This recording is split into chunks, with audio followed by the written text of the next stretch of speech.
everyone. Welcome back to Open. The CUNY Journalism School chapter of the National Association of Hispanic Journalists and the Toe Knight Center presented the Ethnic Entrepreneurship and Starting Up Strong, a discussion that covered the misconceptions of ethnic entrepreneurship and what it takes to launch a viable and sustainable media enterprise with a small team or even by yourself.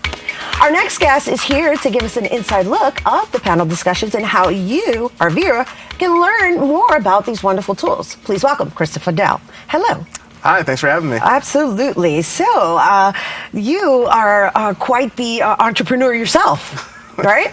So let's share a little bit about your journey from Florida to New York and how you landed in the position that you're in. Oh, sure. Well, I was a sports reporter in Florida for about 10 years. For the Sarasota Herald Tribune. I started off at age 15 covering Little League baseball, high school sports, eventually moved on to college, pro sports.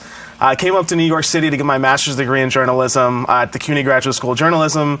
After I graduated in December, I joined the Talent Knight Fellowship Program, which is an entrepreneurial program where people come in with their own media startup ideas. So I'm building a social sports app. It's called Go Baller. Nice. Sports fans can track their favorite players and teams across different social networks. We bring the best content across these networks and put it in one stream for you, personalized. That's nice. So okay. Yeah, innovative. Well, that's the world we're going into, right? And so I just wanted to give everybody a little background because you actually are taking and you're merging it with the next generation, but yet using the concept of understanding that the research is also important. So sure. Continue. Absolutely. I think that there's so much great content on all these social media websites, and I think being able to bring that all together, users like us or, everyday readers of the news don't have the time to, go to 100 different websites or 20 different social media platforms to get all their content. So you see a lot of great businesses coming up that curate stuff created by other publications, putting it in one place, kind of providing a service to the user, a service to the reader. That's what I hope to do with sports fans for Go Baller.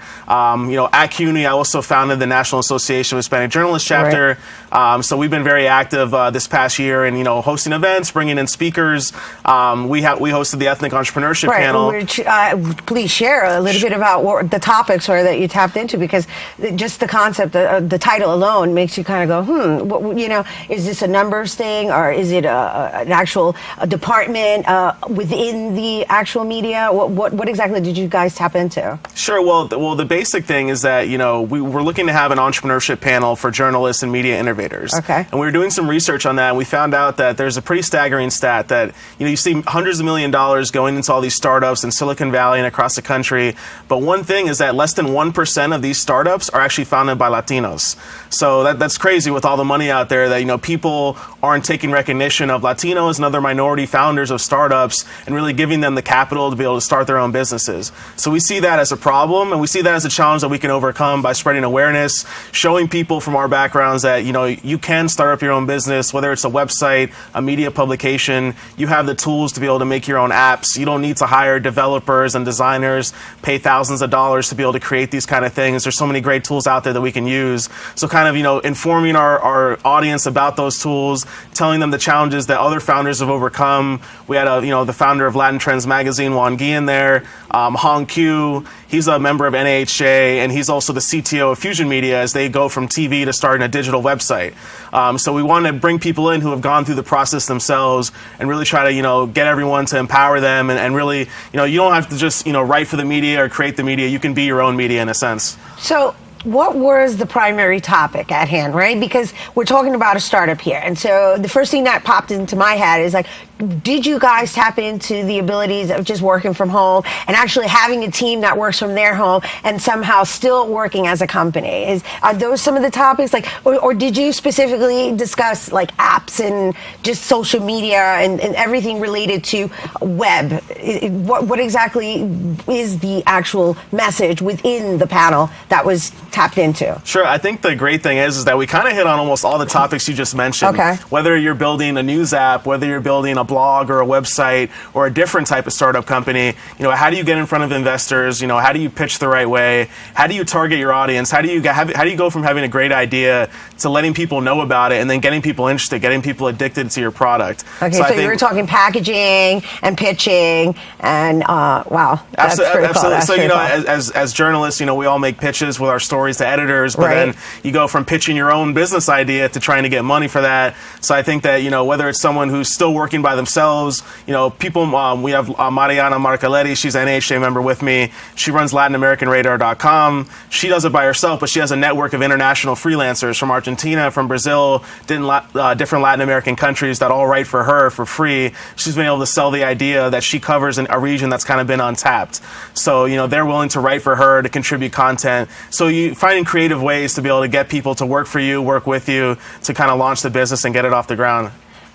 Just listening to you makes me feel like, oh yeah, let's do it. We can all do it. We can do it. Right. And it's true. It can be done, especially with the modern day and age technology that we have. Sure. I mean, the fact that you designed an app, are you trained in that department of designing apps? No, not at all. You see? Yeah. So I got into the Town Night program, and I had this idea of starting a sports app.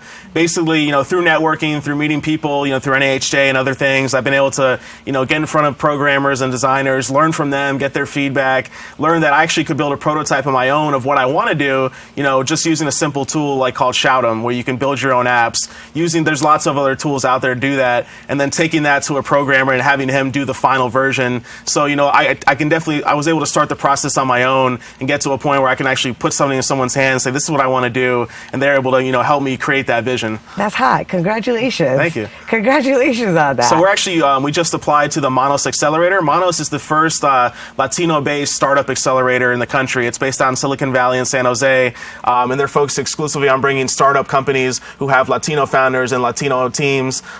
We just applied for that. We're looking to get into another accelerator program. They would invest in our company and provide us mentorship and feedback, really help us go from an idea and a concept to an actual business. So that's the next step for Go Baller. Nice. Well, congratulations on Go Baller, and thank you for being here with us. Michael, I think just your words alone was enough to empower everyone and to actually give everybody a sense of what kind of panel discussions you're actually holding. It's very exciting, and congratulations. Great. Thank you. And we're actually holding one more panel. It's going to be at the New York Times next month. It's going to be a series of ethnic entrepreneurship panels. We hope to have some of the same panelists and partner with ONA, the Online News Association, as well. Thank you.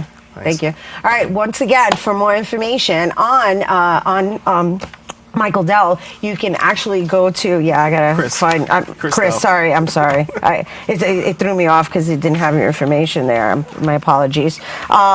Chris, all right, so I guess we have your Facebook. That's what we have. Is that good? Yeah, I just want to make sure that people can find your information. You can go to my Facebook. Twitter. Oh, all right. Well, find me on Twitter at Mad Journalist. It's MADD Journalist. So it's Mad Journalist. Oh, man, we didn't even get to talk about your monikers. We'll save that for another time. And also, he's on Facebook at NAHJNYC. NAHJNYC. Thank you again, Chris. Sorry about that. And for more information, actually, we have to take a quick break. And coming up next, we're going to find out about an author's journey on how she became Latina. Yeah, stay tuned. You don't want to miss